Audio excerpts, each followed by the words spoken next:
and their campuses are all spread. From that standpoint, it does appear that it's larger, but from at least the high school enrollment standpoint, I don't know about total enrollment.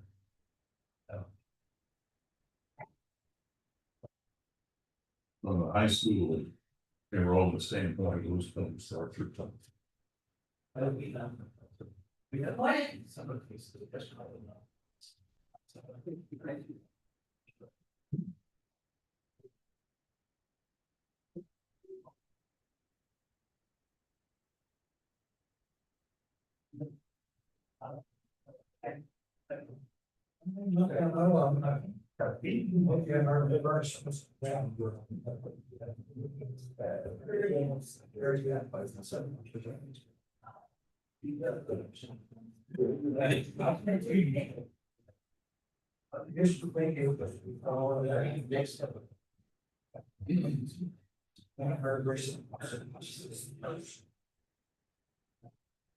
You see that? Okay.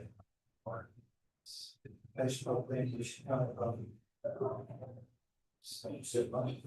No. Serious. Terrible. So I mean, my father's me just see it. I'll look at it. Because I know that if I not trust that thing. So big change. I have. Sure. Oh. I don't want fights. What else? Australia caves. It's jumping. Somewhere in my this. It's just yeah. So you jump and then it becomes less than some kind of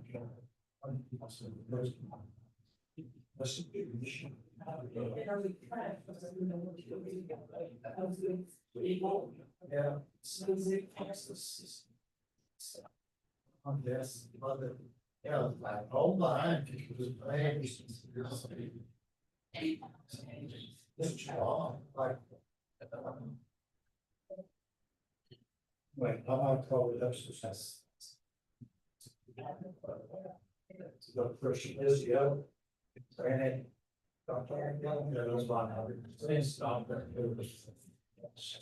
Especially cases saying that was the subject they didn't be like the doesn't even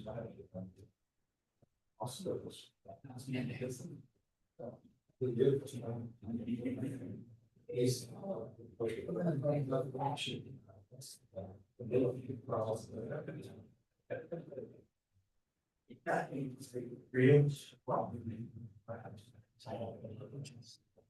you want to get inside?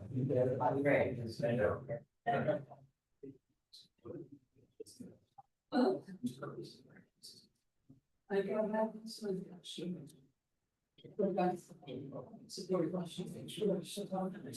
I use that day.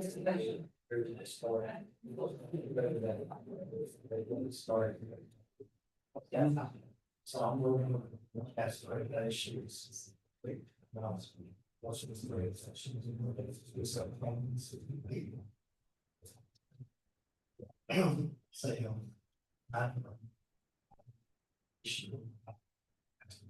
It's already just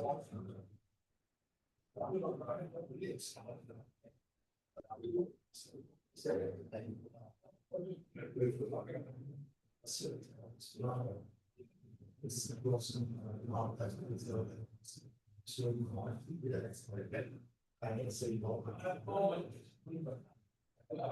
like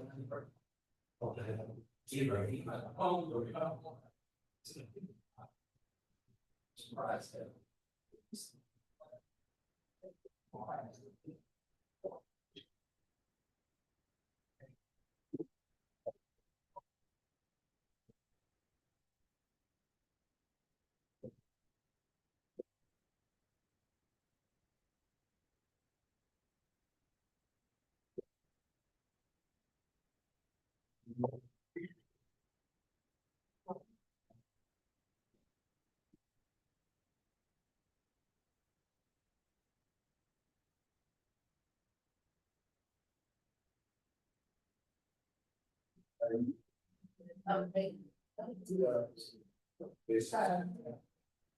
Our current meeting will be done at Jack right now. So if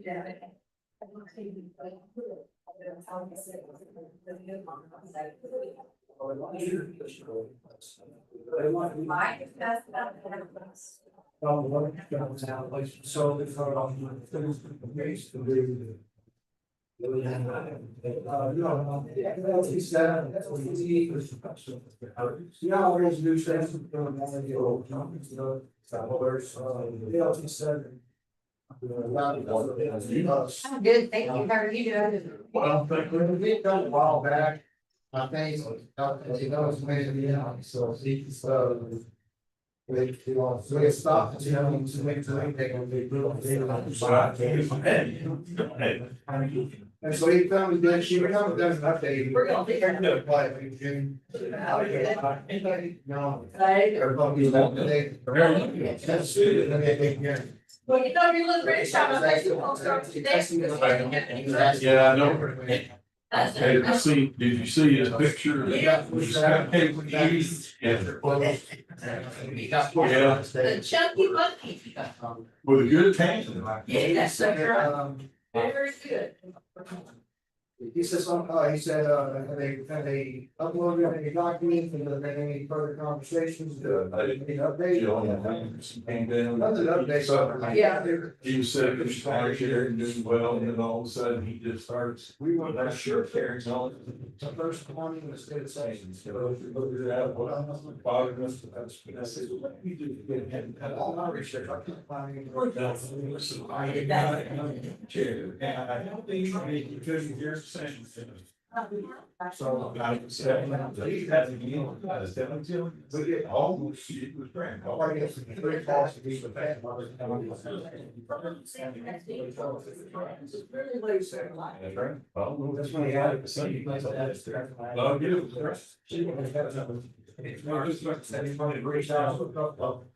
I really don't have to do the contest at all. One, let's not do. Two of them is. Oh, more, so I said, really the best person, you don't serve.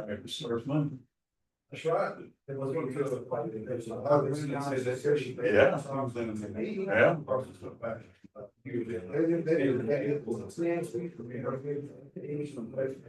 Yeah. Yes. Very good. Look at your case off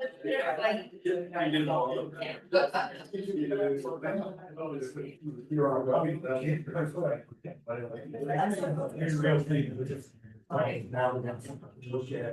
You might have both have a lot of cigarettes. Oh, yeah. There you go. Yeah. I think both of them got new. That's a lot to it, it's close. A lot of food. Yeah. Yeah. You know. Just already with all of the, even though. We don't check for them, which. We're on here. We won't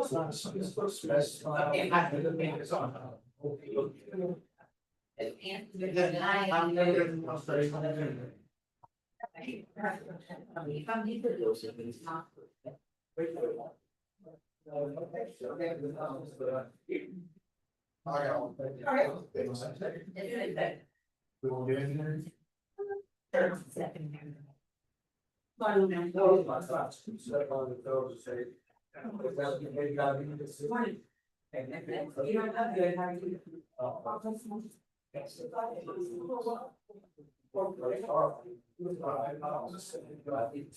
He was one of theirs of his songs from things.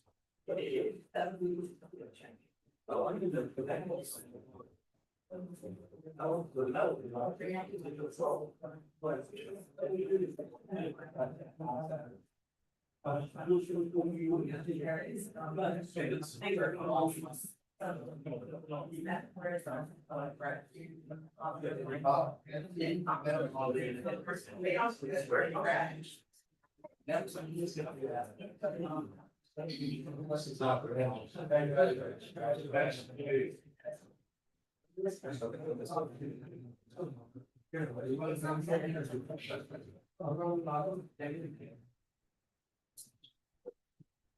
Are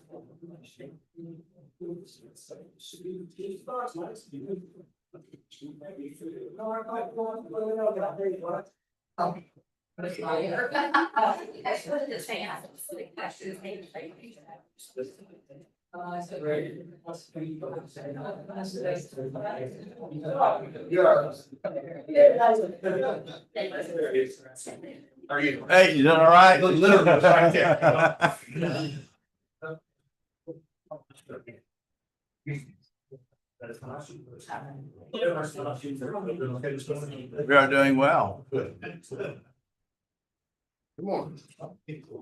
Good morning. You need to take your hat off in the courtroom.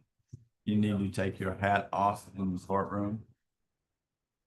Then you may leave the courtroom. Yes.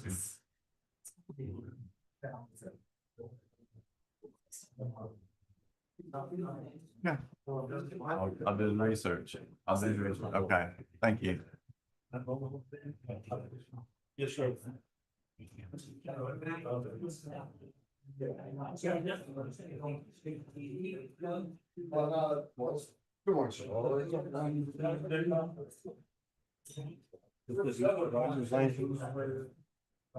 Beautiful day in the neighborhood. Beautiful day in the neighborhood. How are you?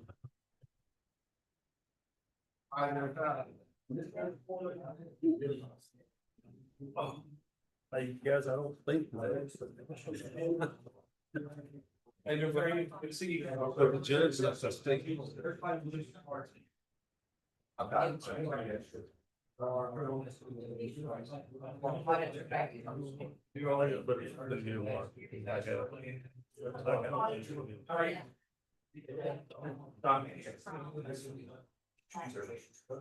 Lord, it's my shepherd.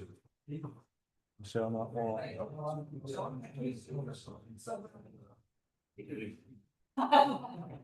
You're as nice as I am. So are you feeling better? We're ready? All right. It's 9 o'clock. Would you please rise and we will have a word of prayer. Heavenly Father, we just thank you for today, Father. We thank you for the opportunity to serve the citizens of Van Zandt County. We thank you for this county and the beauty that's in it. We thank you for the citizens, Father. Father, we ask that you give us wisdom and knowledge in the decisions that we make today, and that everything that we do is for your honor and glory. And it's your Son's precious name that we pray. Amen. All right. Pledge to the American flag. I pledge allegiance to the flag of the United States of America. One nation, indivisible, with liberty and justice for all. Pledge to the Texas flag. Honor the Texas flag. I pledge allegiance to thee, Texas, one state, under God, one and indivisible. Thank you. You may be seated. I'm calling. I will ask that you be sure to silence your cell phones, and I call the meeting to order at 9:02. We do have a quorum. All the commissioners and myself are present.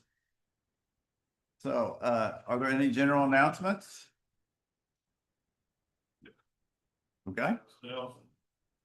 Thank you, guys. I'd like to introduce Erin Smalley. She is in the maintenance department. She served 15 great years, the asset to the county, and we appreciate her for what she does. We do.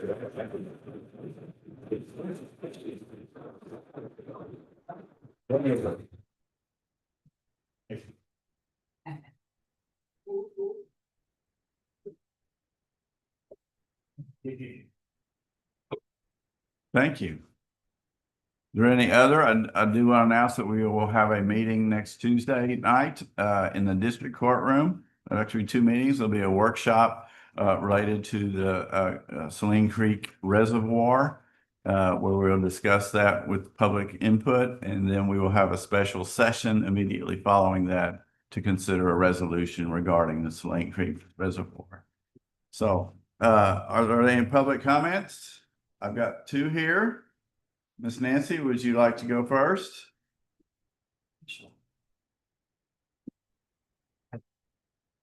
Please introduce yourself and Proceed. Nancy White. Good morning, everybody. So I'm going to talk on number 13 for the taxes. I actually really like how you put that it's not going to raise taxes. I think that's a key note that people need to look at too. But I also wanted to touch on that because under taxes, I know it's a growing concern in the county, and we passed the 391 back in February. And under that umbrella, it gives us the opportunity to work with state and government entities, including tax entities that we're looking into. And I just wanted to emphasize, you brought up also the meeting next Tuesday, that we could also, because Grand Saline voted in their 391. I just wanted to touch that we can also utilize the 391 in reference to that environmental impact statement that everybody's asking about from TCQ and EPA, since we already have that in motion. So I just wanted to remind that we've already began that process. Okay, and that relates to the taxes how? Because we can use that in reference to the tax entity. So taxes are a state, like right here, you say it's a state entity, you're going who you're paying it for. So we can coordinate with them. So like there's a growing concern about property tax values, taxes within the county. We can coordinate with them to address what is best for our county and provide those numbers succinctly under their guidance and their education with that 391. Okay. Yeah. Thank you very much. Welcome. Appreciate it. All right, next we have Gary Hayes. Discuss item number 17, which is the request for a traffic study on State Highway 64 Farm to Market 314. Yeah, all I know about this is your agenda item, but I support it very strongly. That's been a concern of mine at least since I was JP down there 25 or 30 years ago. And they did a little work there then. They did take my advice, of course, about how to do it better. But I don't know the answer really, but I know that it really needs something because it's a death trap. And I wouldn't mind talking to you, later about it later, if you don't mind. Yes, sir. No problem. Okay, All right. thank you. Thank you, Gary. Appreciate your input. All right, item number 4, discuss and consider approval of the audit report for fiscal year ending 9/30/2024, presented by John Manning from Patillo Brown Hill LLP out of Waco, Texas. Judge Commissioners, how are you guys this morning? Appreciate you letting us be here. Should have a copy of the 2024 audit report in front of you. I'm actually got 2 documents. I'm starting with the thicker bound report. And I'm going to turn to page 1. I'm not going to go over every page, but just want to hit some of the highlights. Could make this meeting 4 hours if we want. If you look at page 1, this is really the reason why we were here. This is our independent audit report, and what it states is that the numbers and disclosures behind this report accurately reflect the financial position of Van Zandt County as of September 30th, 2024. It's an unmodified opinion, meaning we did not have to modify our opinion for things that the county wasn't keeping track of that are supposed to be there. Like we have some small entities that don't keep track of things like capital assets or don't have controls in place that can lead to good numbers. You didn't have any of that. So of the 4 types of opinions that we can offer, the unmodified is the best. The financial statements start on page 9. And really, this is the whole county put into one column. I'm going to go over these in a little bit more detail at the fund level, which will, I think, be more meaningful. But a couple things in this statement here that I'd like to point out is we look at page 9, this is your statement of net position. The first thing is if you look at the bottom, that net position section, all those items are positive. And really what that means is, in theory, if you got rid of all of your assets and paid every liability that you had, you would have money left, meaning there's some reserve there. But one of the things I'd like to point out is if you, about the 4th or 5th line down from the bottom, there's a net pension asset. You hear a lot about retirement and pension plans and how you hear about how they're broke and how they're underfunded. You guys actually have what we call a net pension asset to the tune of about $956,000, meaning you have more reserves at TCDRS than they currently estimate that you'll pay out. Most of our counties are the other way, where they're a little bit behind. So you're what we call fully funded, meaning if everybody retired today and their estimates were correct, you would have the money there to pay them off. So that's really the main thing that's kind of different than a lot of counties that we go to. So I applaud you guys for having that in a positive position. If you look at page 11. Can I stop you there just for one moment? Yes. A question about that. if the commissioners court decided to change our match from 1.75 to 2.0, would that impact that number? Yeah, you're talking about volunteering to put in a little bit more than what they require? Yes, For it the does. county to- Mhm. And, And that's part of the reason why you're in that position. Really, the thing that drives that is the assets that are held there. How are they doing? If you go, well, here, let me show you this. If you look at page 36 and 37.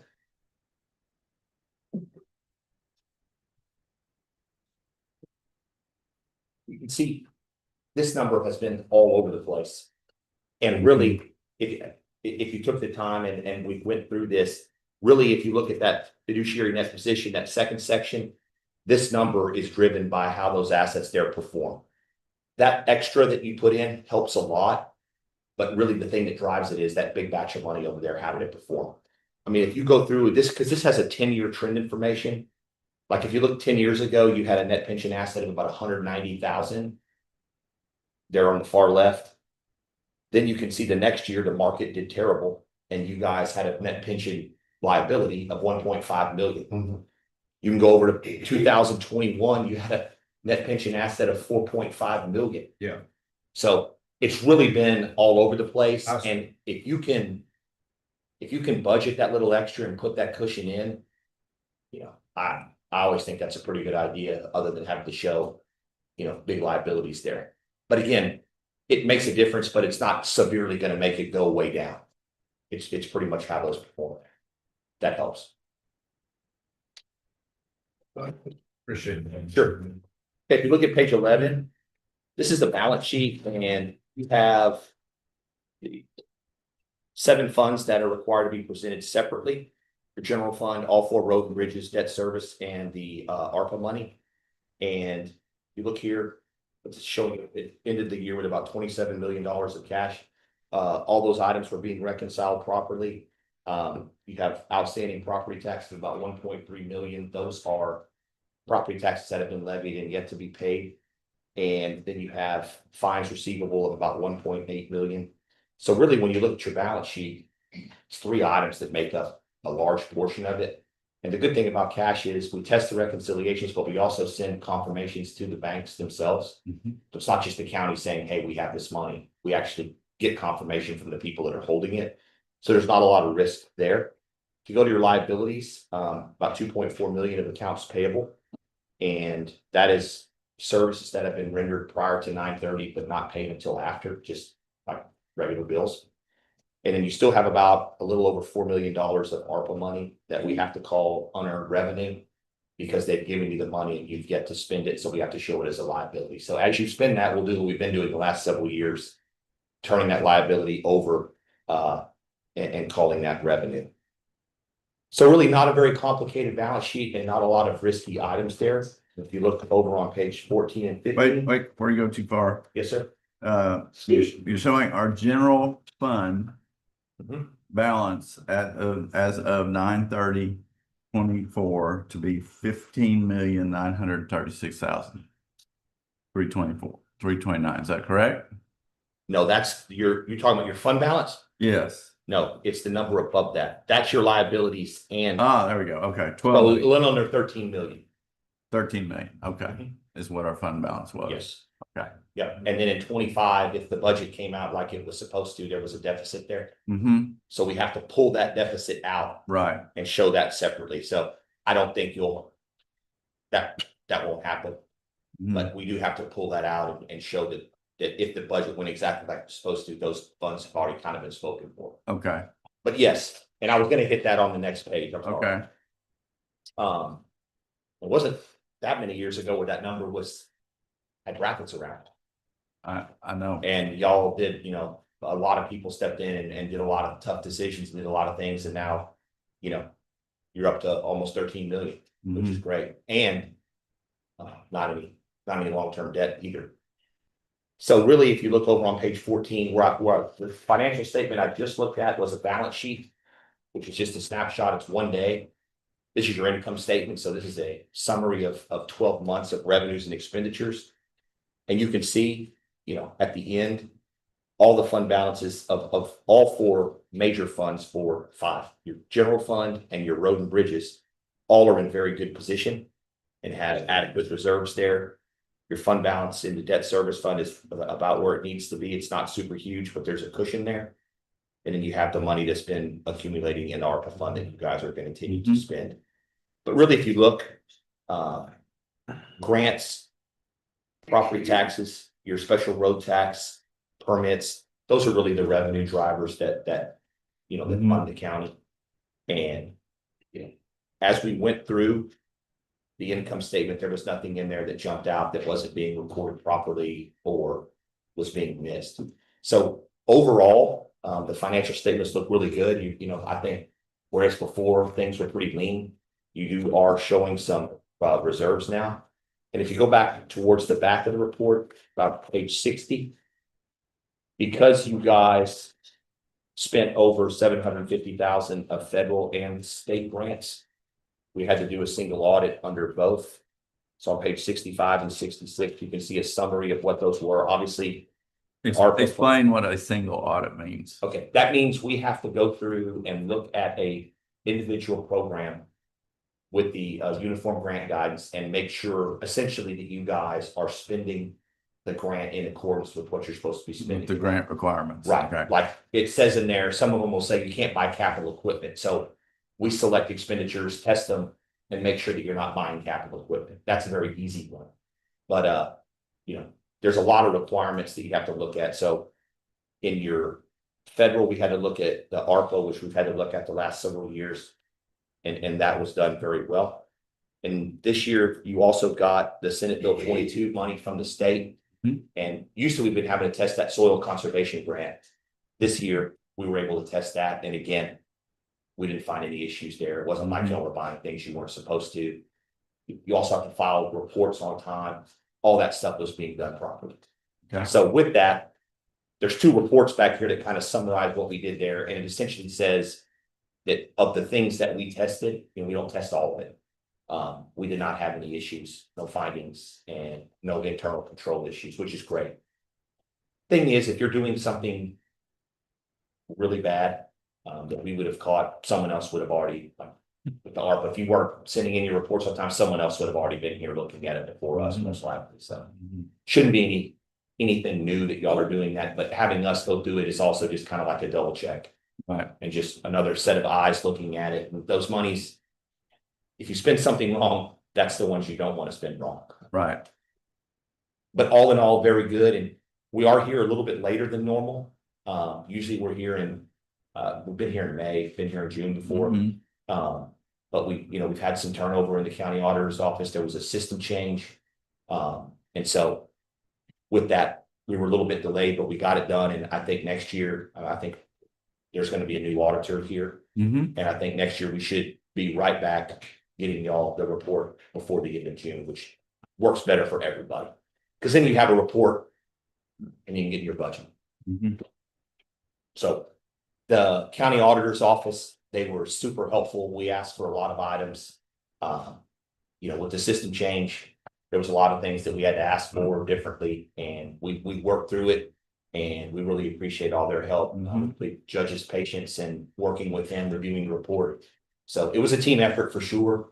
And we really want to get back to the June deadline, and I think we can next year. So appreciate your patience. And it wasn't just from, hey, we'll just do it late this time. There were some things that pushed it back. So we will. So you'd be considered a third party auditor, right? Yes, sir. Independent. Outside Auditor? Yes, sir. So I mean, by that, I mean, third party, you're not a part of the county, right? No, And I'm hired by you guys. Right. But no, I don't work. But you did your review based on standards that are established in the industry. It's called generally accepted accounting principles. And you looked basically at everything. And High level. high level. Yeah, like we can't for the ARPA funds where you spend about $3 or $4 million, we sample, meaning we don't look like if we had to look at every transaction, your audit would be $300,000 and we'd be here for 8 months. But in the event that you found something at a high level, then you would Drill down and look at it in more detail. Yes, sir. And was there anything any gray areas that you located at all? So even with our changes in our director of the auditor's office, you believe that everything that you've seen so far, that everything is being accounted for and reported properly? Yes, sir. So you had no concerns whatsoever about the way the county is handling their business? Not that we ran into, no.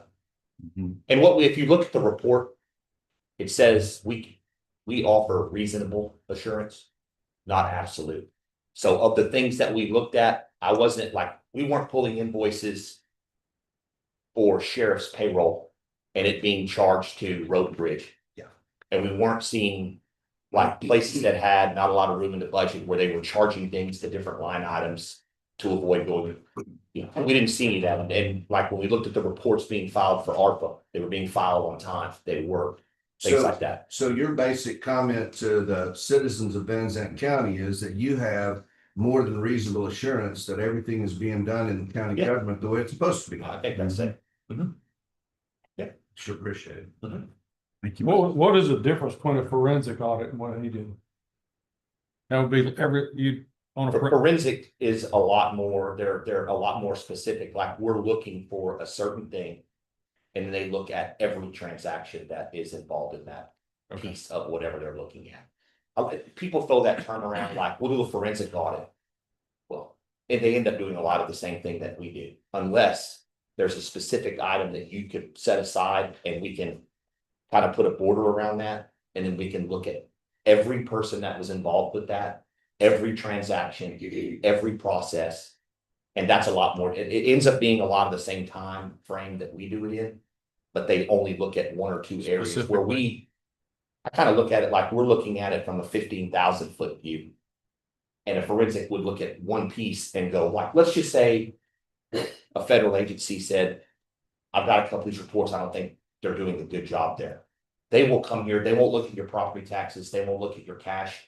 They're going to go to that grant and they're going to look at every single transaction that has been charged to that and look at it in a lot more detail, not even sample. They're looking at every single one of them.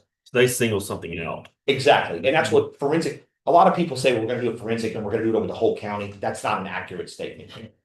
If you did that, it would be a year-long process and would take forever. And I don't think would yield a lot more than what we've done. But you're right. That's a very good way to put it. Is a forensic audit looks at one specific thing in a lot of detail. So we're up here. They're like flying over all of this. They're way down in one little piece. If that helps. it does.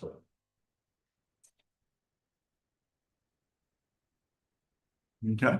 And then the other is what we call a SAS 114 letter. And if we weren't getting help from management, like if we're asking for things and they're delaying and not getting us, we would put in here that we're having a lot of trouble getting items and we're be on the record that we were having a lot of difficulty.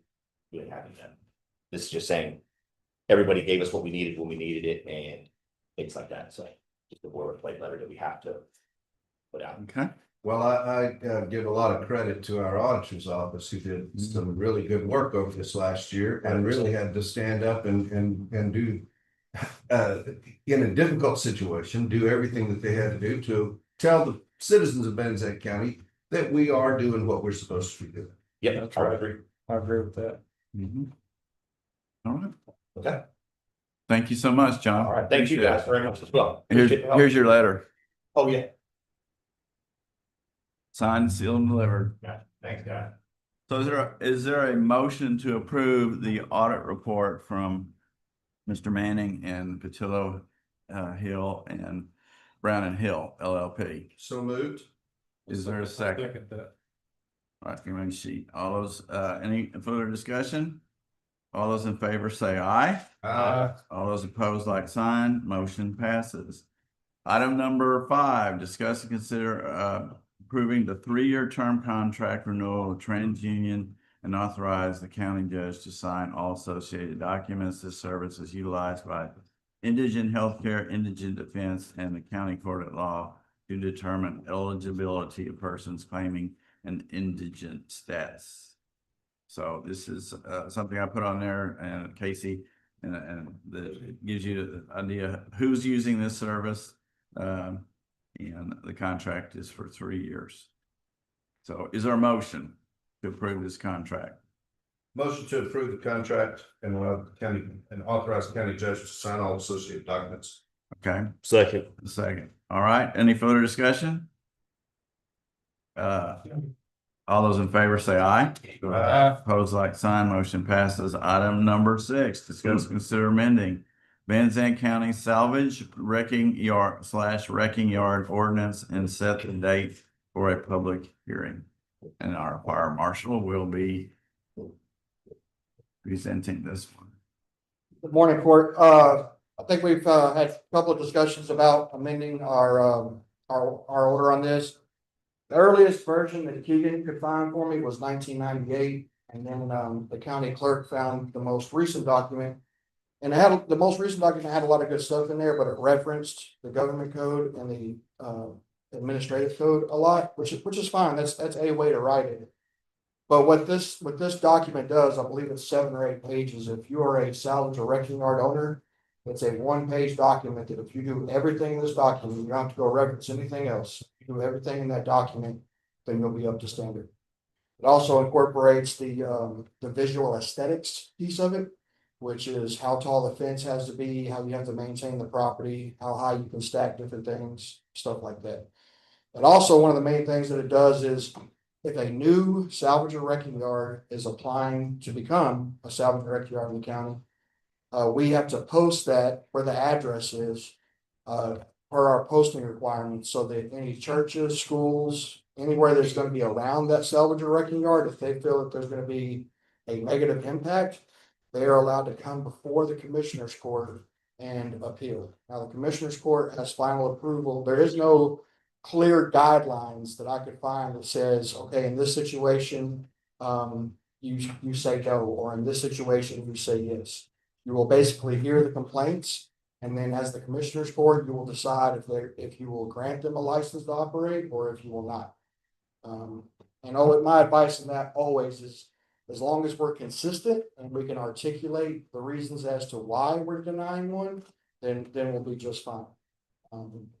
There doesn't have to be that situation, well, if we approve one, then we have to approve all of them. It's not that situation, because they're all going to be different. They'll all have different reasons. So, sent the final version out. So, per Mrs. Curry's, our district attorney's, advice, normally if we were just amending it, we could amend it right now, stamp it, and it would be good. But because there were so many changes, the DA recommended that we go through the posting requirements as if this is the first time we were passing it. And basically what that is that we post it for our posting requirements for 3 weeks, and then we have a public hearing.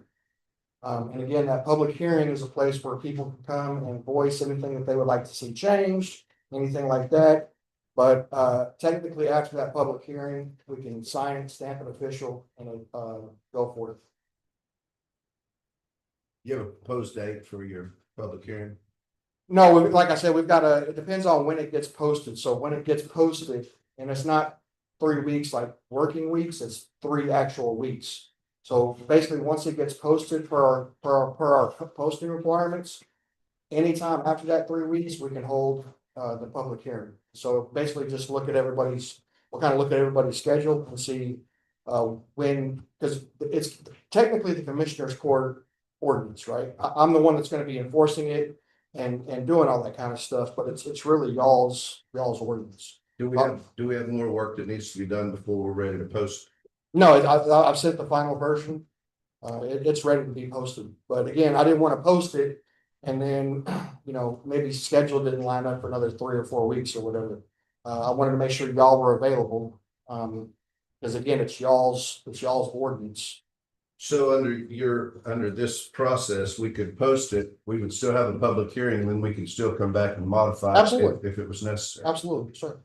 Is that public here? You said cities and schools. Is it limited to entities like that, or is it limited or neighborhoods? Private citizen, anybody that feels that they're gonna be impacted, because when we post it, we're gonna post, the general summary of what the application we have received. We're not gonna be be putting anybody's personal information, but it would be like, this is Kevin Palmer Salvage Yard. It's gonna be located at 123 Easy Street. It's gonna be 0.3 acres, you know.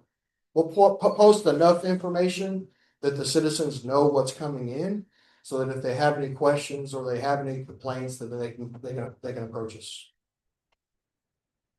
So my recommendation is that we go ahead and approve the posting of the ordinance. And then once we post it within the next, I would say the next commissioners court is when I would suggest that we agree on a date for the public hearing. But I would at least recommend approving the approved posting of the. We can go ahead and schedule. Or we a date. can schedule a Next, date. I'm thinking the first meeting in September would be the earliest in order to meet all those requirements. Yes, sir. Okay, that would be September the 10th. So we could have the public hearing. Yes, sir. Does that sound good? Sounds good. And then we'll start working on that. So I have questions for you. Yes, sir. What exactly is included, and I'm gonna read the definition Yes, sir. of an automotive wrecking and salvage yard. It says means any person or business that stores 3 or more wrecked vehicles outdoors for the purpose of dismantling or otherwise wrecking the vehicles to remove parts for sale or for the use in an automotive repair or rebuilding business. Yes, sir. Then that would not include towing companies, correct? That's correct, sir. They're not part of this, okay? And you have in here, the commissioner's court is required to approve every permit, correct? That's what it says in here, that it comes for the commissioner court for every permit. Is that necessary?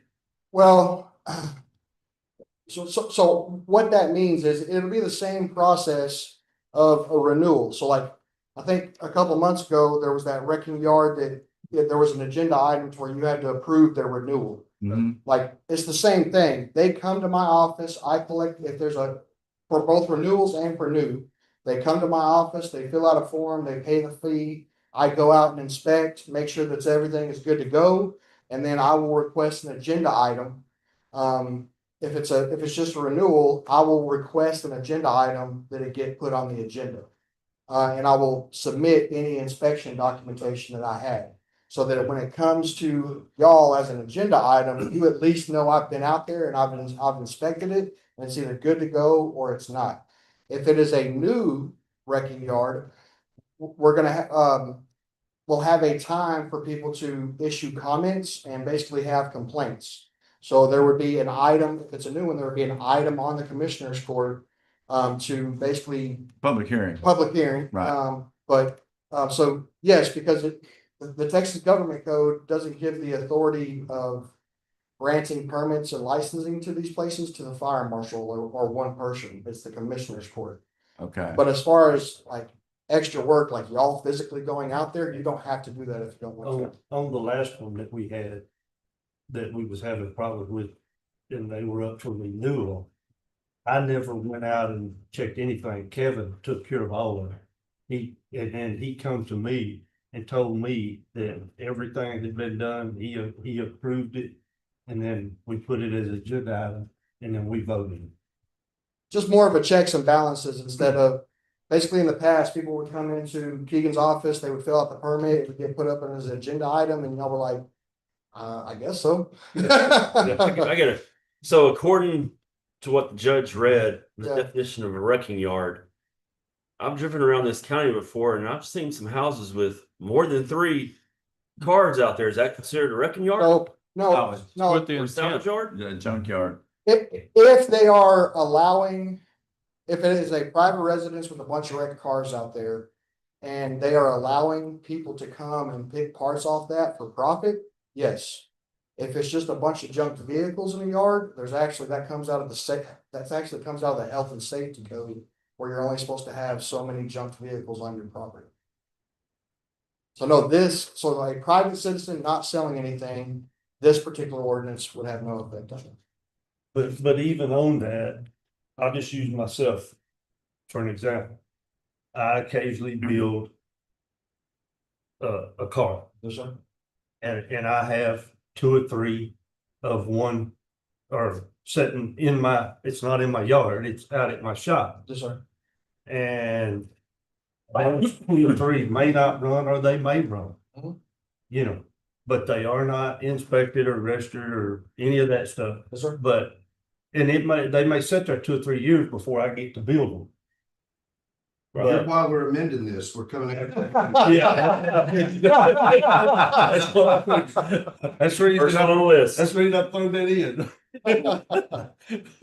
But I feel like that the people that does that does not qualify or are not under this Yeah, no, you're because not, they're not selling parts. you're not selling any of the parts for profit. It's Right. not a commercial business. You're rebuilding cars Yeah. and just like with anything, when I receive a complaint, I always go talk to the person and ask, hey, what you got going on here? And so if you were, if you were a random citizen and you gave me that answer and I was able to like look around, yeah, it's in a shop there, he's rebuilding it. It's kind of done, right? But if a tree's growing up through it, then they're. That's a different conversation. So. I don't have one growing up through it. I have one growing up beside it. Bobby can't burn his brush pile. He's having trouble. Moving on. Couple more questions for you. Yes, ma'am. So. The one gentleman that's been doing it correct Yes, all these years, yes, ma'am. but he did call me yesterday Okay, and he's going to be here tomorrow. okay. So. The grandfathered in and by asking that, is he's coming in tomorrow to do this one with Keegan. Mhm. And then to be put on Commissioner's Court. Yep. And to pay the fine. Okay. So since we're just starting this, should we go ahead and just do it the way we've been doing it on this one? Yeah, until the public hearing, until this is finally approved, we are still under the current ordinance. Okay, so when he pays the fee. Mhm. Do you want me to send him to you to pay the fee or do I still take the fee? You can take it for now. Just make sure you send them to me or at least give him my phone number to set up a time for me to go inspect. Okay, he came over there and the office was closed. Yes, ma'am. Well, I've I just got wanted to make sure. Michelle's out on surgery and I've got my 2 employees are out on training this week. So, and I'm rarely in the office anyway, so that's why you can give them my county cell phone number. But I'm glad you brought that up because I forgot to mention there's some dates in there. So the only grandfathering in is I think if you had built it before 1987 is the only thing that gets grandfathered in. So even if you are In operation. in operation, so let's say you are a salvage and if you're a salvage yard that has been operating for 5 years. There's dates in there and I think you have until December 31st to come in compliance with everything that this ordinance says. This is also going to be the grace period, because we've only got like 2 people that are doing the right thing right now, two salvage and wrecking yards. This is going to be the grace period for salvage and wrecking yards that have not been getting permitted like they should have. This is the grace period for them to come in, do the right thing, and there will be no fines, no penalties. It's just thank you for coming in and do the right thing. After that grace period, there will be additional steps, just like anything else.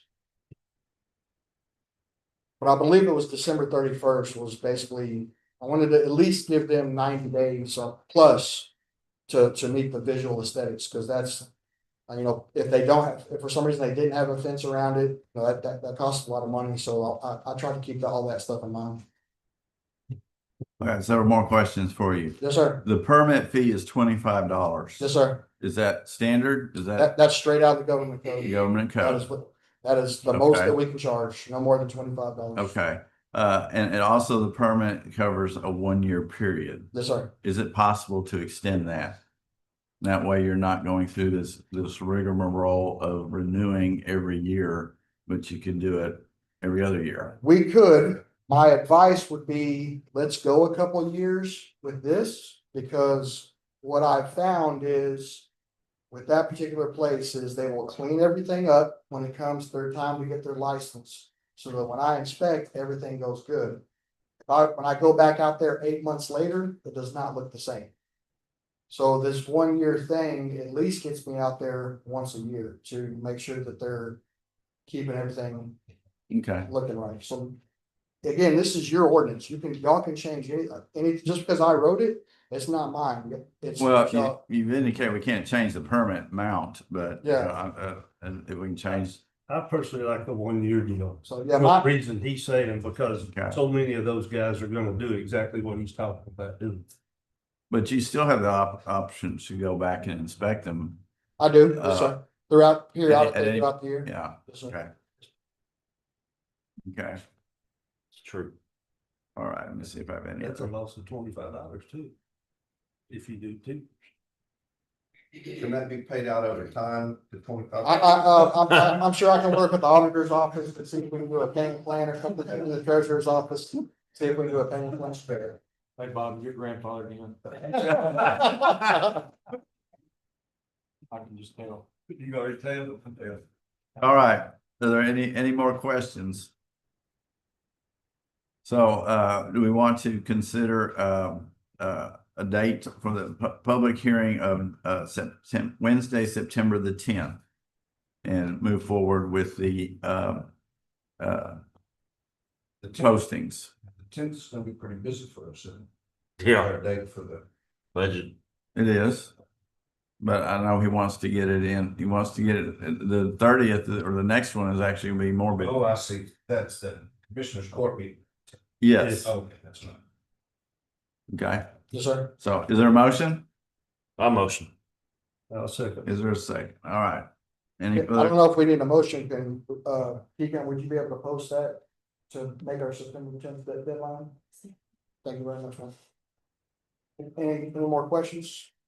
Thank y'all very much for your time. All right. All those in favor say aye. Opposed, like sign. Motion passes. Item number 7. Receive and file for record district court order appointing Bernard Miraglia. I said I put the G in there.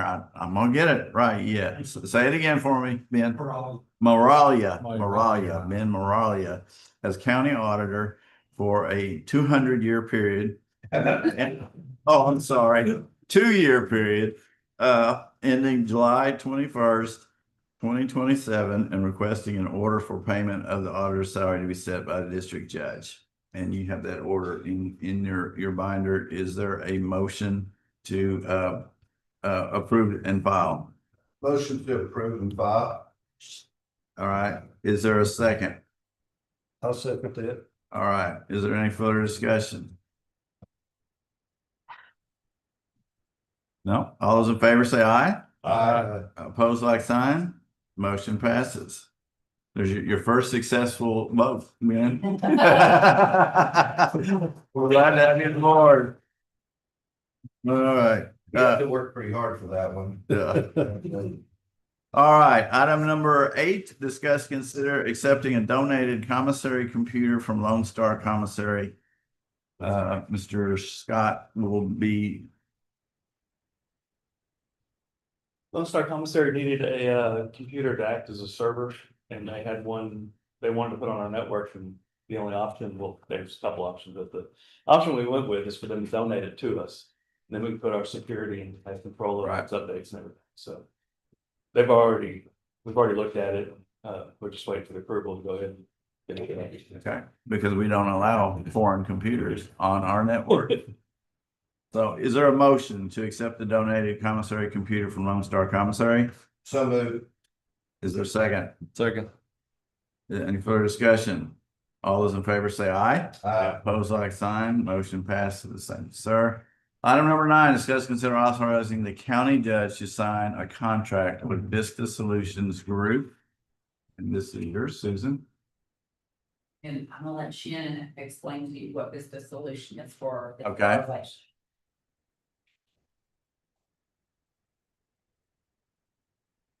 Vista Solutions is the vendor that we use for our scanning software that scans all of the voter registration records and the election records. And soon it will handle our ballot by mail information and all to where we can print customized labels and mail the ballots out. That's basically it.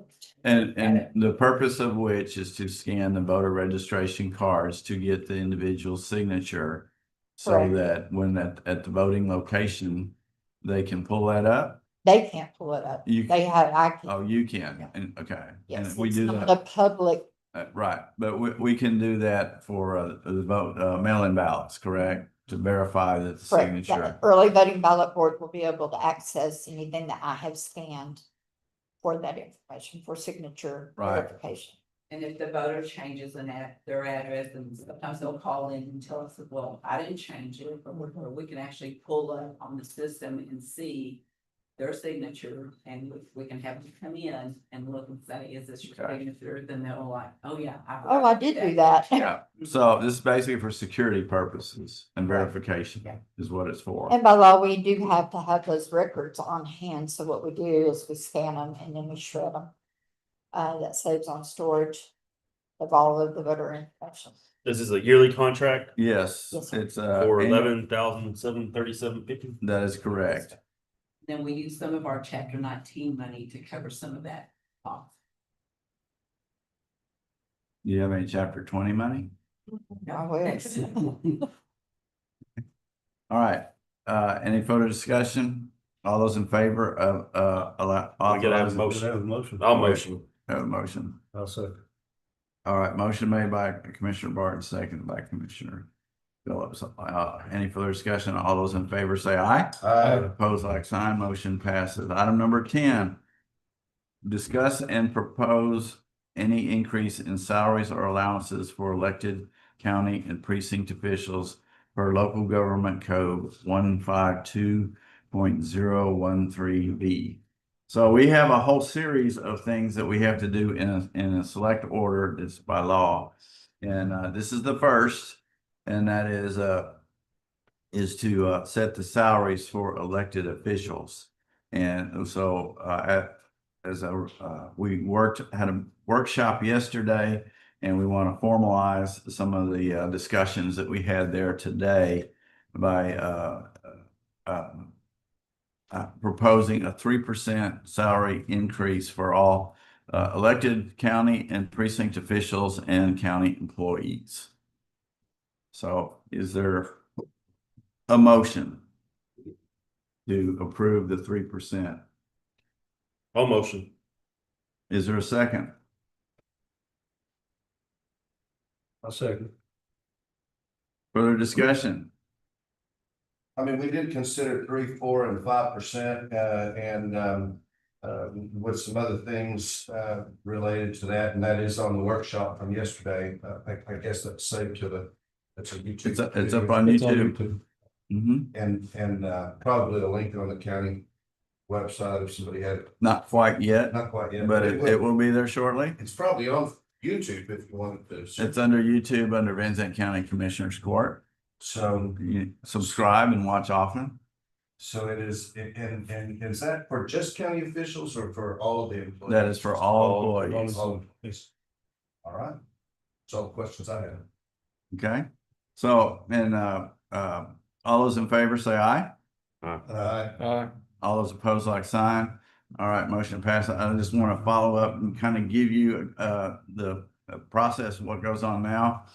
But today, we will be filing the proposed county budget today by the end of the day. That is a very limited county budget proposal because we didn't even get the tax, the appraised values of the property until Friday of last week. And we got no tax rates from the appraisal district. That won't come until this Friday is when they will come up with the tax rates for us to consider. So we're having to go into the budget and with unknown revenues. We just use the tax rate, current tax rate that we have is what we put in there. So the preliminary budget is just that preliminary. We will have lots of amendments and adjustments to it, but it's been a very good process for us all to learn what was involved there. So that kind of, and then on our 8/13 Commissioner Court meeting, we will officially propose the salaries for elected officials using that 3%. We'll have that out there and we'll have to prove that.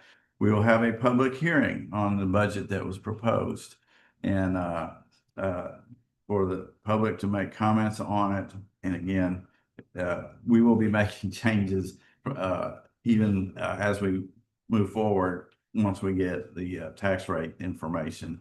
And then on 813, we must consider the proposed tax rate, what rate that we want to use that's been offered to us. And then 822 is the grievance hearing. That's a Friday. That's any of the elected officials who do not are not happy with the 3% raise and wish to have more or lower, I guess, can grieve their salary at that meeting. And then on 910, we have a public hearing on the proposed tax rate. That's the rate that we will have to make a decision on which rate we want to go to. We will adopt the Van Zandt County budget for fiscal year 26.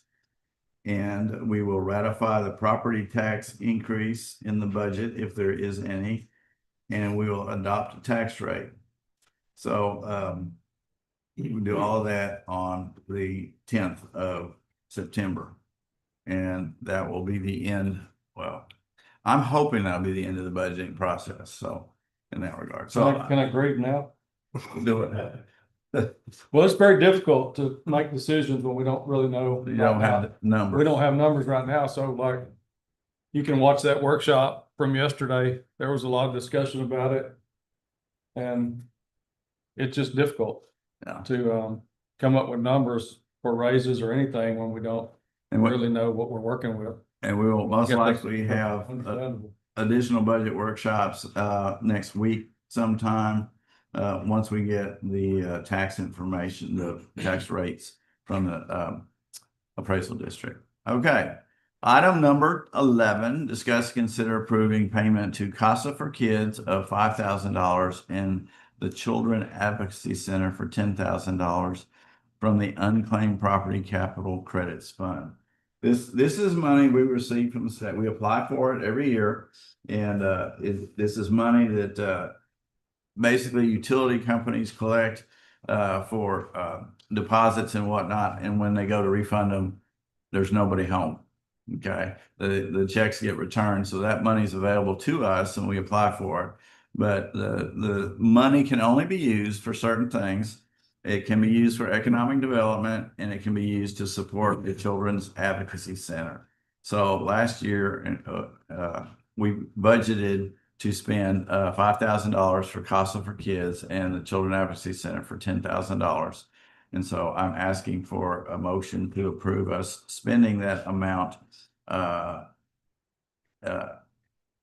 pay those two organizations using the Unclaimed Property Capital Credit Fund.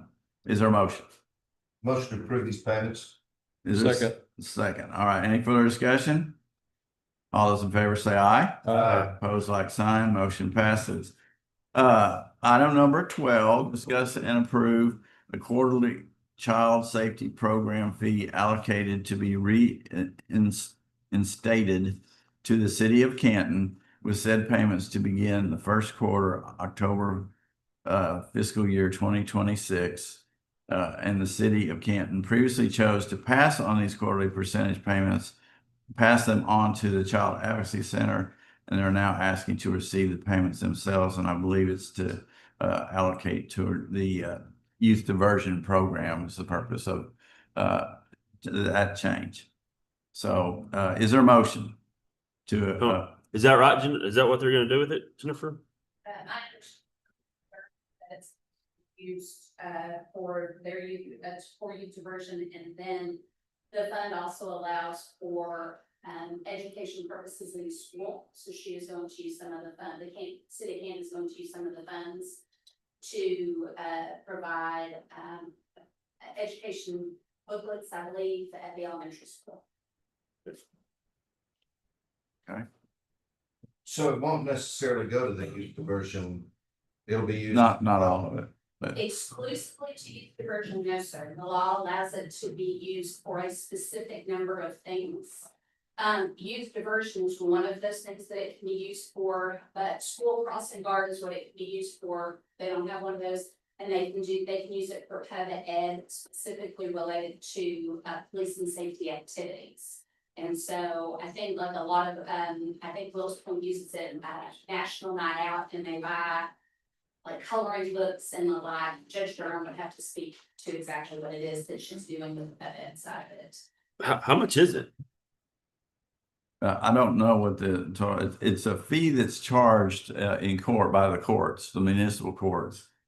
And collect or I don't know if it's just the municipal, it could be the county courts, but it's collected and it's for a specific purpose. Yeah, it has to go to But quote educational purposes. They just can't use it for what they want to use it for. right. Actually, it's $1.50 that's charged for each motor vehicle registration. Okay. That $1.50 goes into the child safety fund, and then, but yes, you're correct, Commissioner Barton, it has to be allocated to, or it has to be spent on specific items. Okay.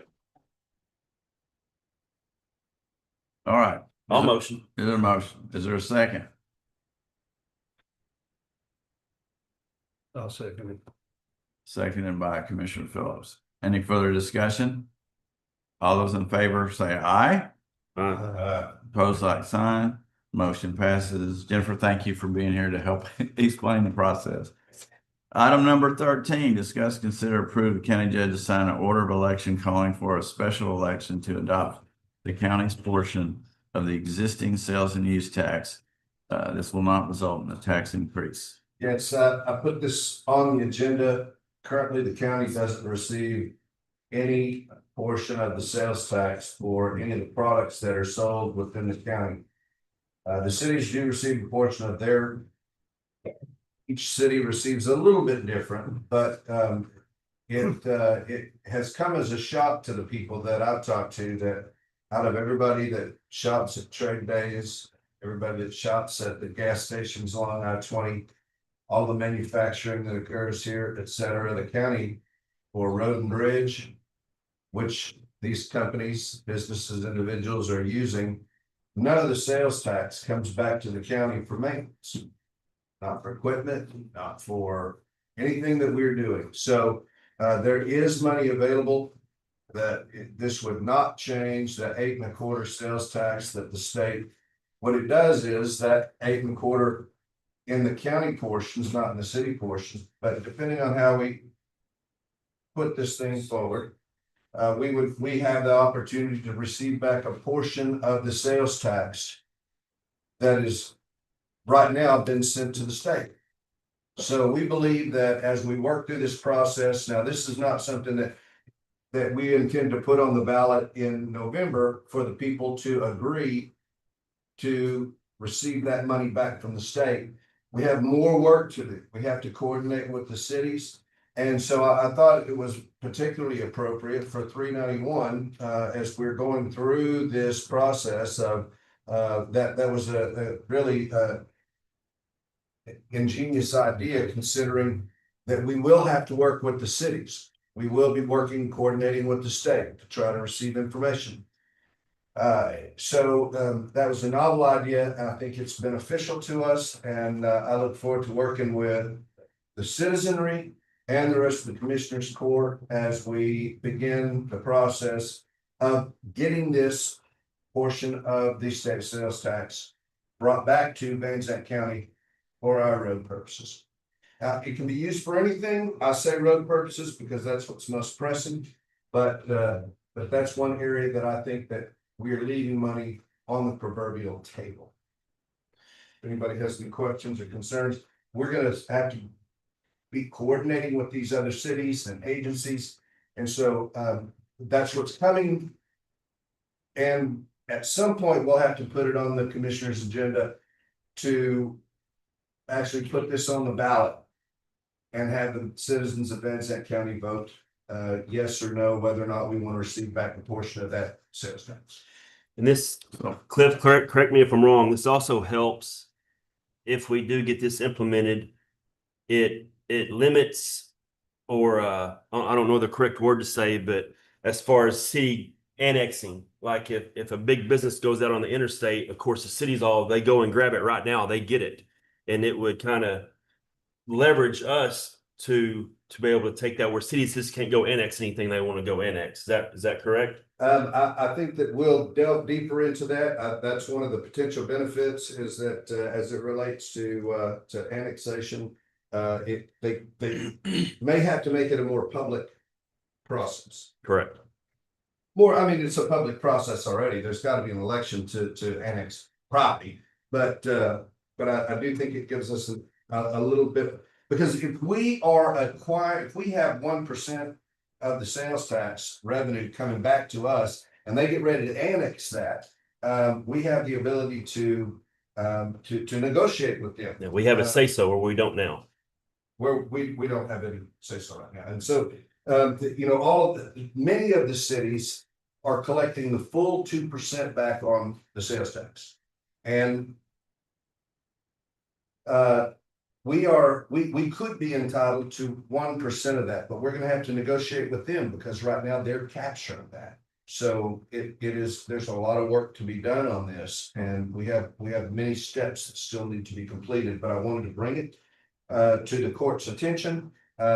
We've got a lot of folks that are working on this. The district attorney is working on this, folks in my office, and I think the judge has done a good bit of work on this already. So, but I definitely want to put it on the agenda so it would be in everybody's scope as we're moving forward over the next several months to a year. Some of that money's already been captured and it's at the comptrollers, right? I mean, like it's not designated.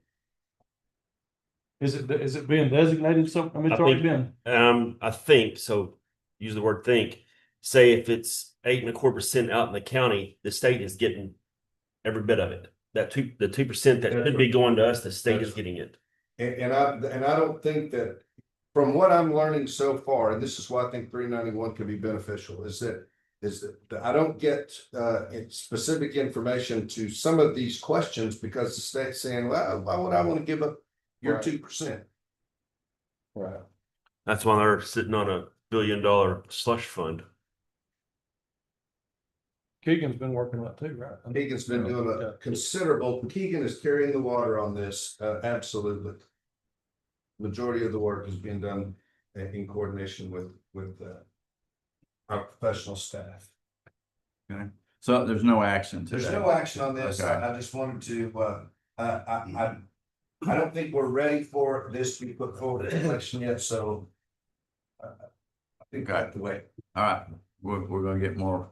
I appreciate you bringing that up. All right, item number 14, discuss and consider acceptance of a check from the city of Fruitvale in the amount of $17,235.60 for payment of materials per interlocal agreement. That is a road that the city of Fruitvale incorporated, I guess, a few years ago and took in a lot of roads that joined me. They have like 0.2 of a mile off of Highway 80, and we both had a problem on the road, and so basically that's just material that we use to overlay it. And Is this material only? that is material only. Okay, so is there a motion, and these interlocal agreement was signed last year, right? It allows the local cities to purchase materials at the county rate that we've got through bidding process is a much lower rate. So that's what that's for. Is there a motion to? I'll make that motion. Okay, is there a second? Second. Is there any further discussion? All those in favor say aye. Opposed, like sign. Motion passes. Item number 15, discuss consider acceptance of a check from the city of Fruitvale in the amount of $1,197.59 for payment of services rendered per interlocal agreement. It's pretty much about the same deal. So for overlay. Or materials. It's materials. Okay. I went blank in my mind. This one's for materials also? Yes, it's not the same. It's not the same job. I don't know why I went blank on that. Keegan, do you remember? Oh, yeah, that was the, it was the dumpster. They had a cleanup day, but they didn't have a place to do it, so they did it in my yard, and I used basically an empty dumpster of mine and my labor. So that's labor for 2 days and a 40-yard dumpster. So. Who covered them? I mean, so these are road hands? Yes. Basically, that on a weekend. Not your collection people. Well, my collection person was there too. Okay. But when you have a cleanup day, it is a mad dash to get everybody bringing stuff in and. That 40-yard dumpster was not down in the bay. So basically. My road hands were down there to help get it up into that dumpster and sort through it. I don't remember it. So I don't know. I didn't know I could or couldn't do it. I thought.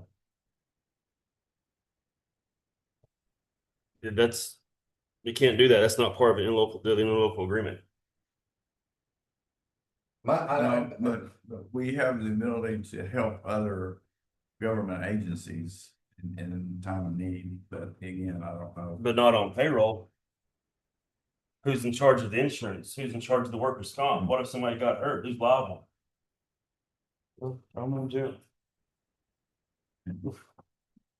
Well, I mean, what are you gonna do? Not accept the check? What do you wanna do? I mean, like, what do you wanna do? Bobby, did you do something like that? No, well, we have actually a cleanup day ourselves for the county. Okay. But the city also does at the same time. And they furnish their dumpsters and they furnish their employees. And it's on the same day, but we have dumpsters over here for the city and we have dumpsters over here for the county. And my guys work the county side and that's where the county people don't. And the city folks have theirs and their employees work that. Well, you're scratching your head down there. What's the recourse? Like, I think that, And I bring it I mean, up if somebody before. got hurt, Jessica, would our insurance has to cover them? We pay these employees to work for someone else, so yes, we're gonna have to cover them. But who, Reimbursing, this can put out road and bridge funds. Yeah. Employee funds, there's no way to take those wages. Or the liability. But they just, so they're paying back the hourly, the day labor, but there's not any consideration for the other stuff. No. Associated with it. County percentage of retirement for that day.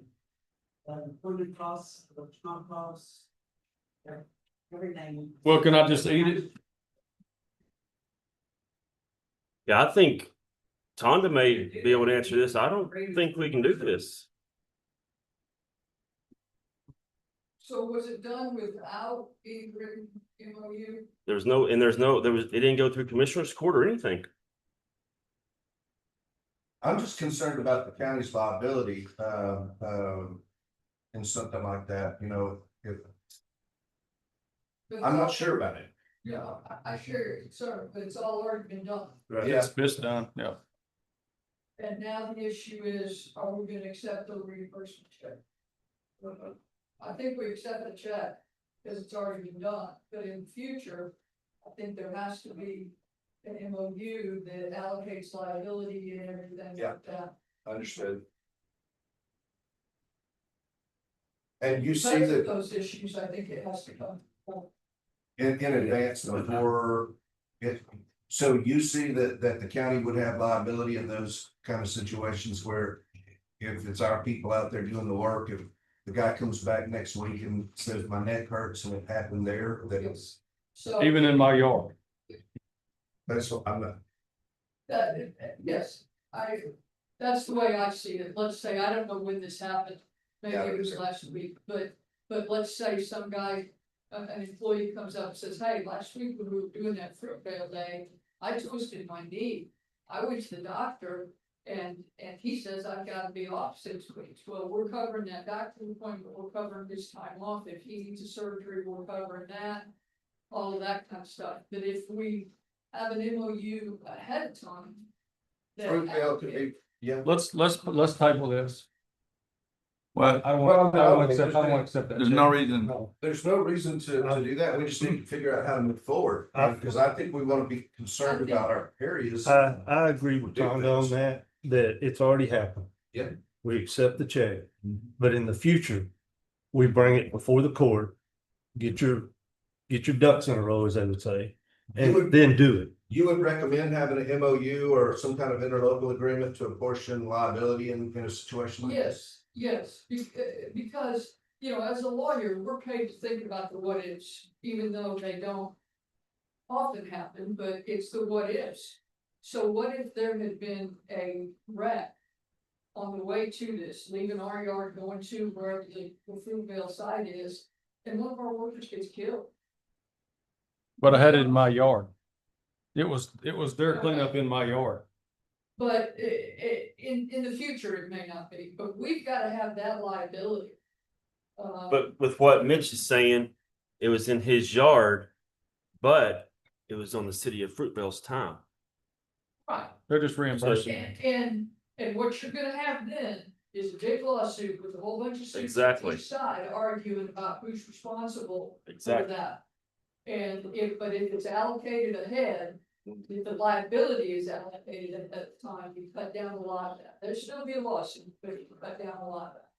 Could that not be, what he was talking about doing, be incorporated into an MOU? Yes, that's exactly why I'm because saying. the current MOU that we have reads as follows. Van Zandt County, and I did not agree with this when we got done because it's too nebulous. It says Van Zandt County may perform the following services such as replace culverts, maintain drainage, repair road surface, patch potholes, repair base failures, transportation of materials, and overlay with oil sand asphalt city streets. City of Wills Point agrees that all the services performed shall be determined by Van Zandt County. City of Wills Point, Texas agrees to reimburse Van Zandt County for culvert sand, crushed rock, oil sand used in the overlay of the roads and any other materials utilized for the maintenance of the streets. So it doesn't address labor. It only Right. addresses materials. That's what all the interlocal agreements say is the materials and the cost. Right, but it says that it says we can perform services on the replace culverts or maintain draining and stuff, but it doesn't say that we can. And I have actually hauled rock for the city of Edgewood. And they paid for the rock and there was checks come through the court, reimbursed me for the rock. Now, the material, the labor was not charged. Yeah. It was just but the way I understood it, that was at the commissioner's discretion, whether he charged for the labor or not. I think these MOUs need to be very careful. Because how do we help the city, like a city of like Fruitvale? How do we help them? you have it in the MOU with labor. Okay. Well, why wouldn't we put labor in that if it's coming out of road and bridge?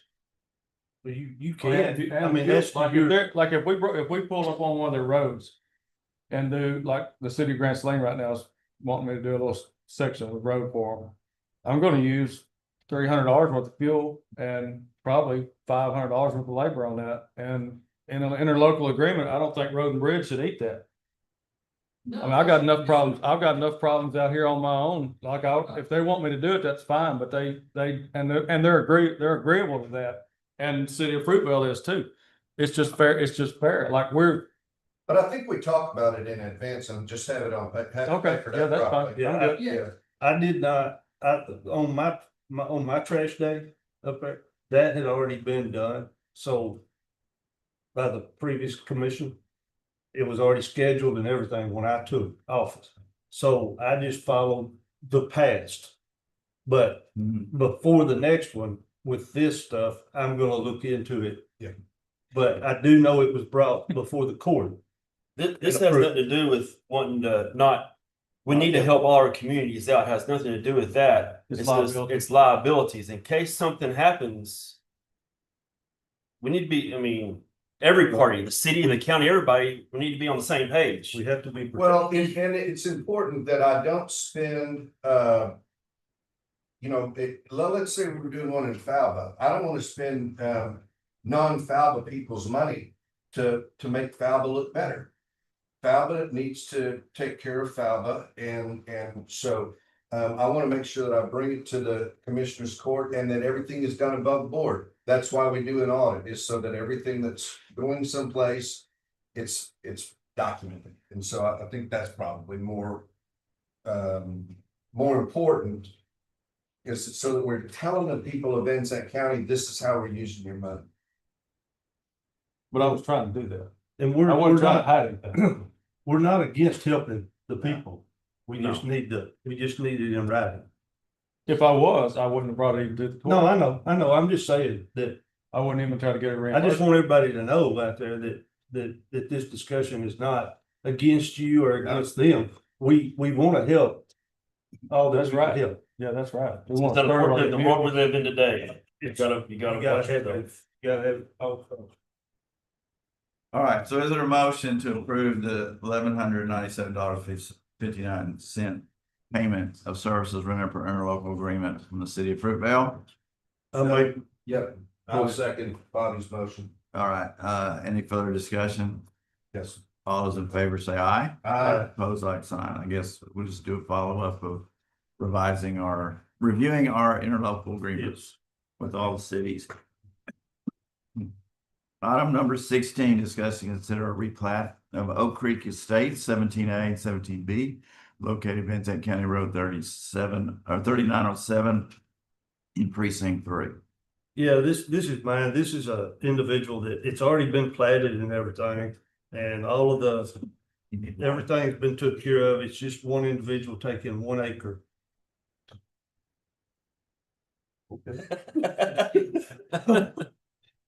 It's an individual that it's actually taking 1 acre off of his property, and it's his son. Am I right, Keegan?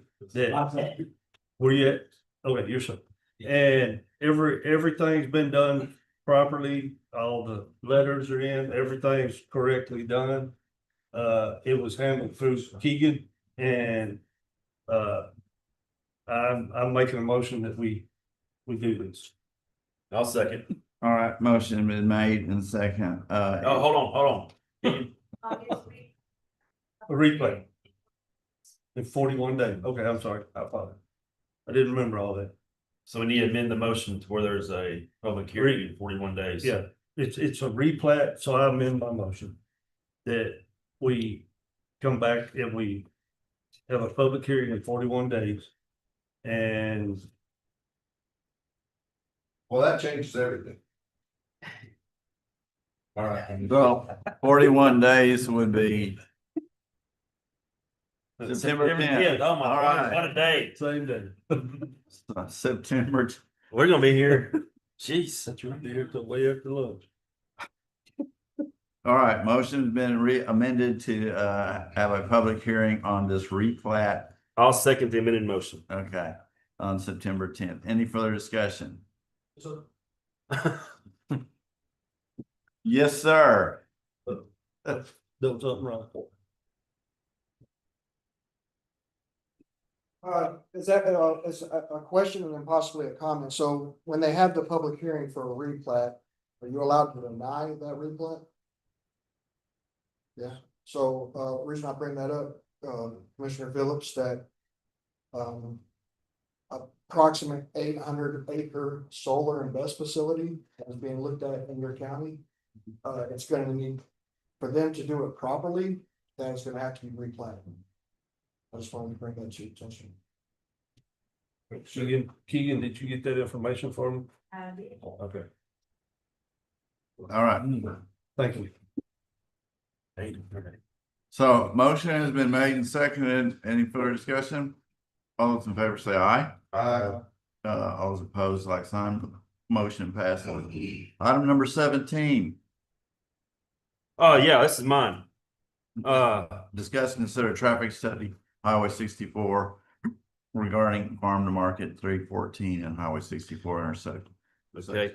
Yeah, I put this on here. I'm kind of like the gentleman who spoke earlier. I lived here almost all my life, and it's always been sort of a dangerous intersection. But it seems like the past 4 or 5 years, it's getting worse and worse. It's every week there's a wreck, and it's not just a fender bender. There's fatalities there, and there's major accidents. I've talked to Ben Wheeler, Edom, and Midway Fire Departments over this, and I've talked to some citizens over this, and I don't have the answer to what we need to do, but the Commissioners Court needs to approve this motion so I can talk to TxDOT and they can look at it. But I think something we've got to figure out something on that intersection with speed limits or whatever. I don't have the answers, but I don't know if it's just the uptick in traffic or what, but it's coming. It seems like every week there's a T-bone collision and it's a major accident, and we need to look into how we can make this thing safer. So I motion to approve. Get a request the for a county traffic study. judge to request a traffic study. Do what?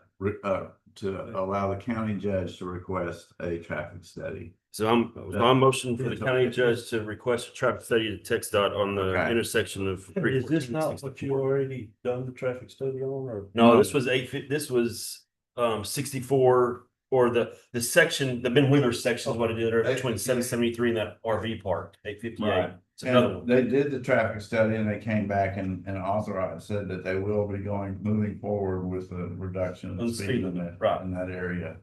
So, And Sarah from TxDOT said they'd be happy to look into this. They just have to have our approval to right. to move forward. Official request from the Commissioner's Court. So that's my motion. All right, that's, is there a second?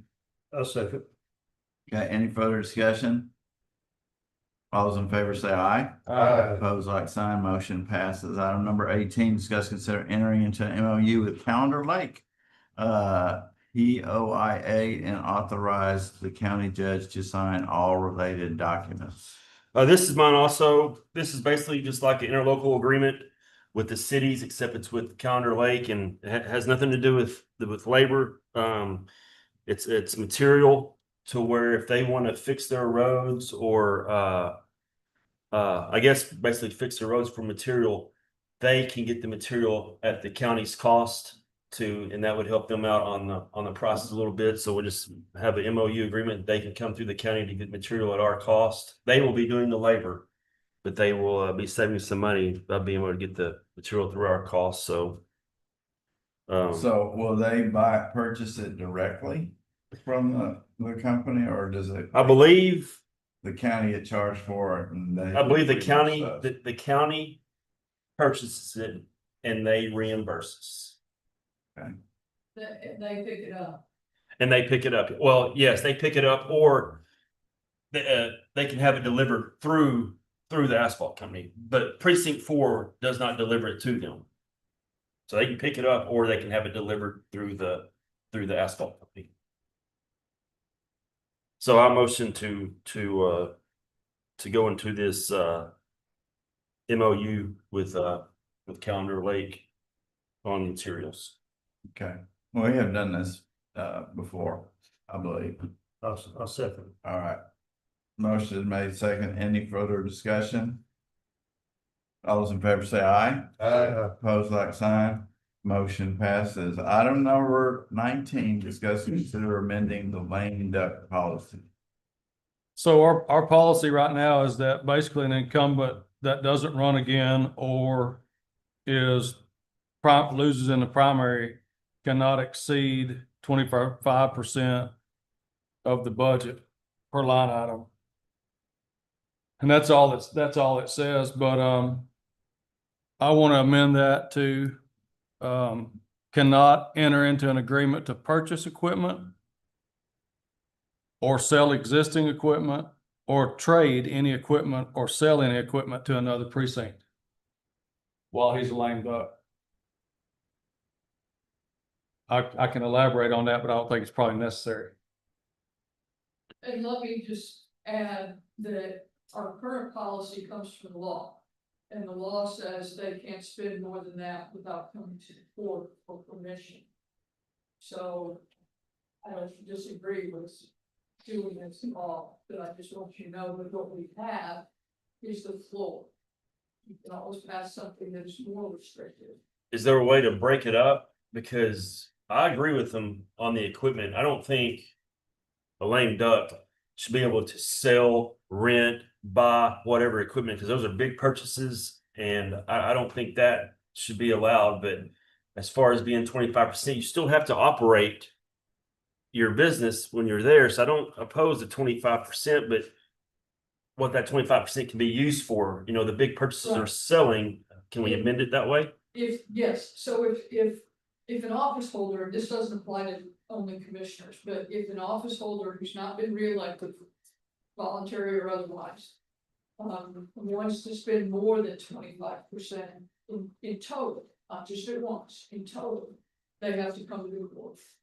So like, for example, when Judge Martin chose to run for district judge the rest of that year, if he had to go over 25% of the line item, he had to come to court when he normally does. But you can set further limitations on it. Yes, you cannot set lower limitations. So we could say 25% of the budget if you go over to the court, but you cannot sell equipment, Yes, or you cannot buy equipment, or you can go into that. Okay. if they were gonna buy equipment, they would Had to come through the court. Okay. Yeah, assuming it was gonna be more than 25% of the line item for equipment. Right. I guess what we need to determine is when does a person become a lame duck? Because like in our county, if you win the Republican primary, there's not normally a Democrat opponent in the. So basically you have a 9-month window to either do your job or wreak havoc. Because your feelings are hurt. So. But it doesn't really apply till the end of that fiscal year, you know, in that period, you got that 6 months of it or. So let me elaborate. A lot of my equipment was sold That's true. from March through. May. Into September. Yes, well, I mean, like, so stuff that I will never be able to recuperate from. So, I don't know what his reason for it was. I don't have no idea, but it's just not a good policy for a person to have a free reign on the equipment when they're not gonna be back in office. Exactly. Well, all of that came before the commissioner's court, though. Yeah.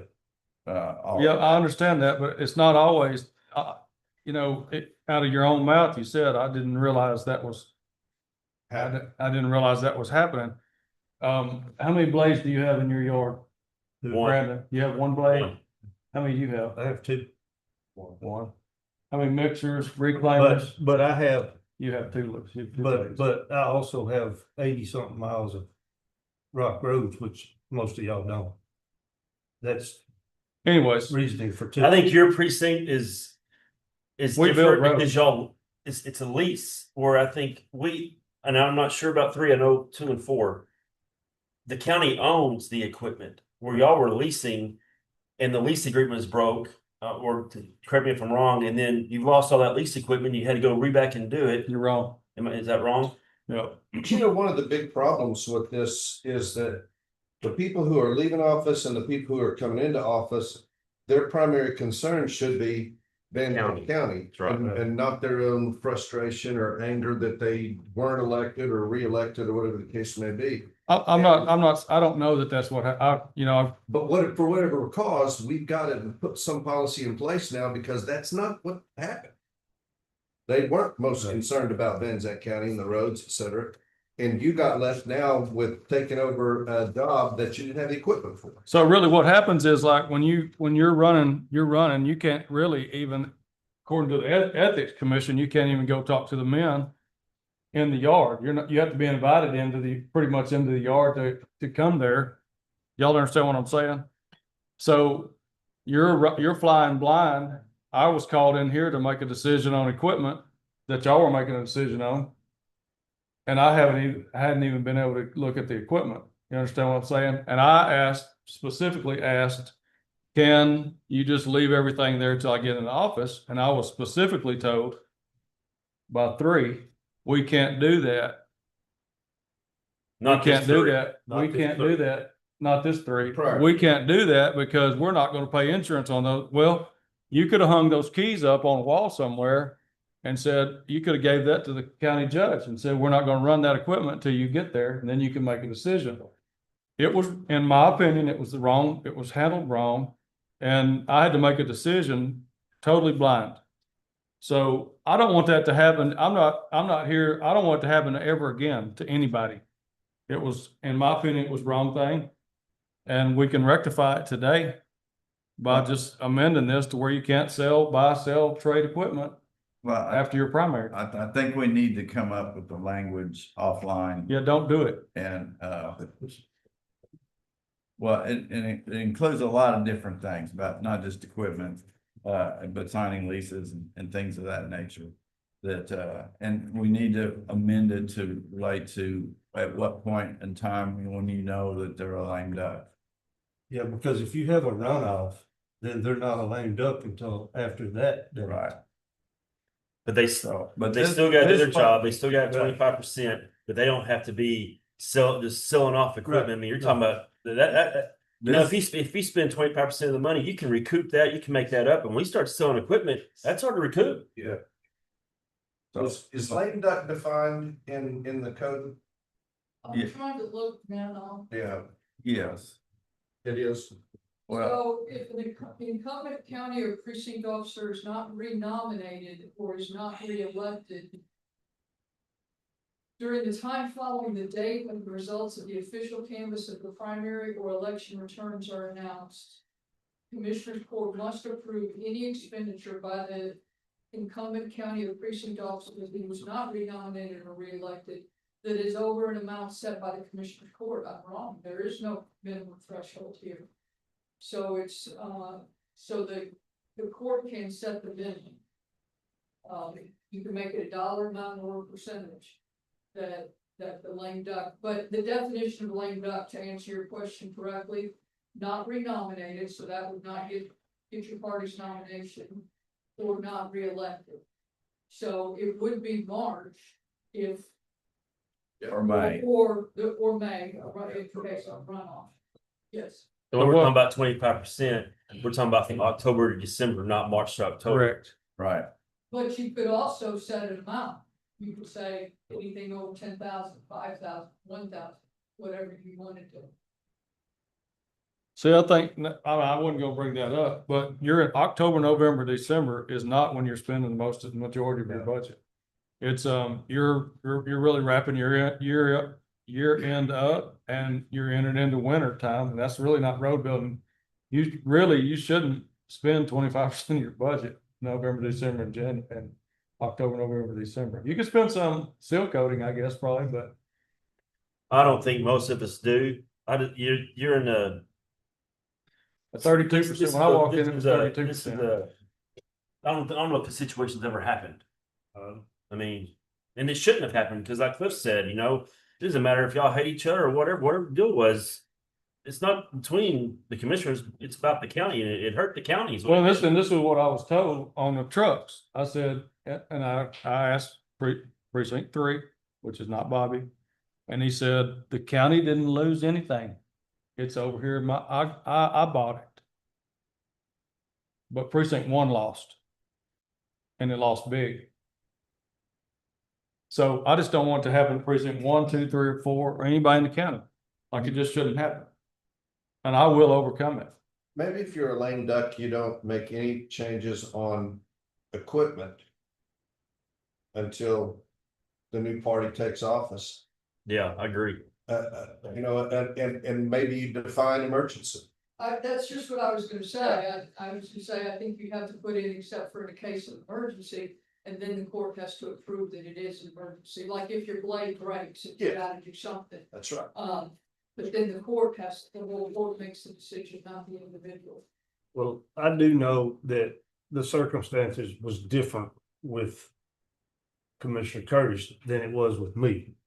Because the past commissioner, he did go over the 25%. But before he did that, he came and talked to me. And I approved it, and then he brought it before Cody. So, and I don't have a problem with that. And if that had have been done there, then we would probably wouldn't be here today, I but. think it's very reasonable and very practical to put in something about equipment. But I think you'll take some time figuring out exactly how you want it. Yeah, I think so too. So no action taken on this, we need to. Maybe we need to have a workshop on this. Yeah. I I think think we that need would be to, a- need to get some sample language and terminology put together that we can then discuss. Because it's not gonna make it, I mean. It's gonna have to be better language than I've got. Well, Mitch, you sitting down there kind of making a face when we're. I'm happy as, I'm happy as, But I'm happy. But I think this is something that we need to, and I'm not against changing. But I think this is something we need to have a workshop on and come up with something that we all agree will benefit the whole county. Not just as commissioners, but the whole county. 25% is not exactly workable when, as Commissioner Curtis pointed out, a lot of our changeover happens after a primary. Well, that's March, and you've got 6 months of a budget year Right. left, you're gonna go over it. So maybe a dollar amount is better, per transaction dollar amount, or per spending dollar amount. And definitely something to be addressed with. So one of the situations was with the two of the big trucks that were being requested to put out for auction. And I looked up the data, and one of the trucks was $30,000. The other we had purchased 2 years before for 30,000, and the other truck we purchased 2 years before for 40,000. And so I had an objection to us turning around 2 years after purchasing them. And so what I requested and they did was put a reserve on those two items at what we purchased them for.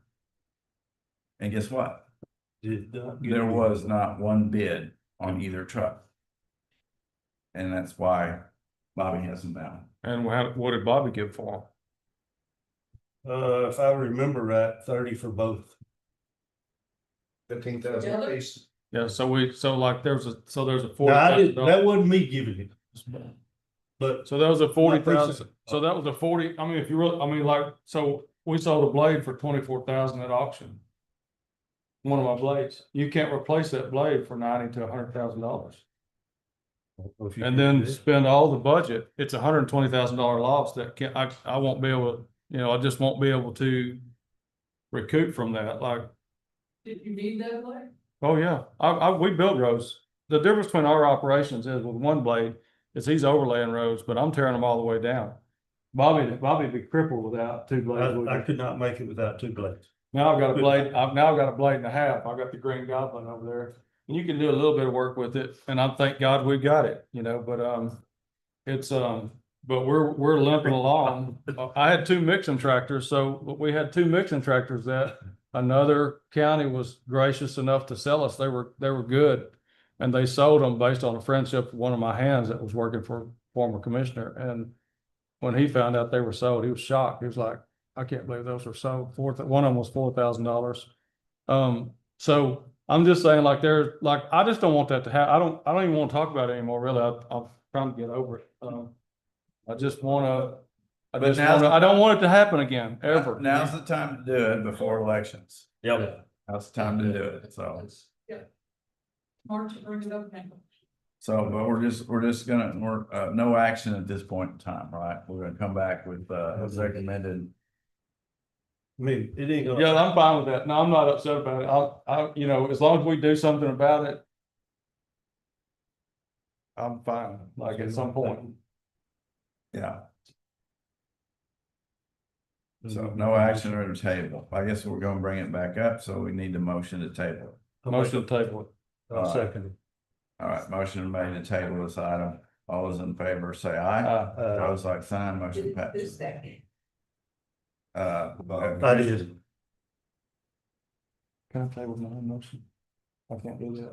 All right, item number 20, consent agenda. Consent agenda are considered routine by the Commissioners Court and will be enacted in one motion. There'll be no separate discussions of these items unless the county judge or a commissioner requests an item to be removed from the consent agenda considered separately? Are there any items on the consent agenda that need to be discussed separately?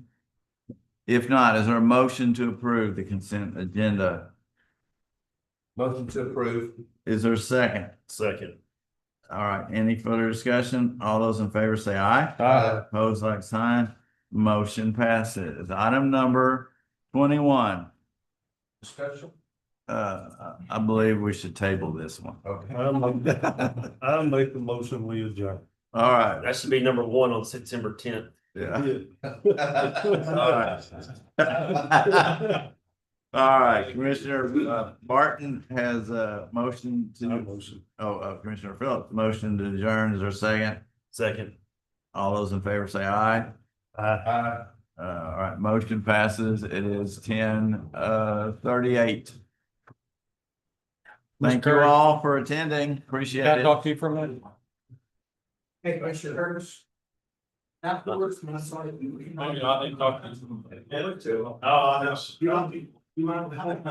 Don't take my Jesus. Don't take my Jesus. Thank you because I'm gonna make some difference. I appreciate it. I'm trying. All right, Matt? Trying very hard. Hey, we're I coming. know you are, and I know. Hey, you have one? Hey. I love that run. That you run. Yeah. I know your stuff.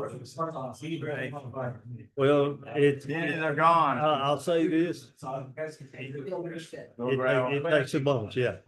yeah, but It- you know, I'm not our apprentice. Sarah. That's what we had. No, Yeah. I tried to meet, I didn't know that they told me, he said something. We thought- It's all, I'm living on the lot. It's all- It's dedicated, And I said, okay. I'll I'm come telling you, with I it. couldn't know what our road is. Yeah. Because I know now I know what's going on. Yeah. Our road will be paved. It was- Mine was too. Mine was too. And I moved there in 91. Last time that was done was 2008. Mine's rock now. Yeah. Ours was rock. You know. Right. Yeah. See, I'm on 3702. Is where I live. I don't have an But, yeah, let's step out here. out there, so I'm put wrong. I don't, can't put a red light. I don't think you can put a stop sign because if you say you're not from here, you don't know, and you're going right through there, you're not gonna see us.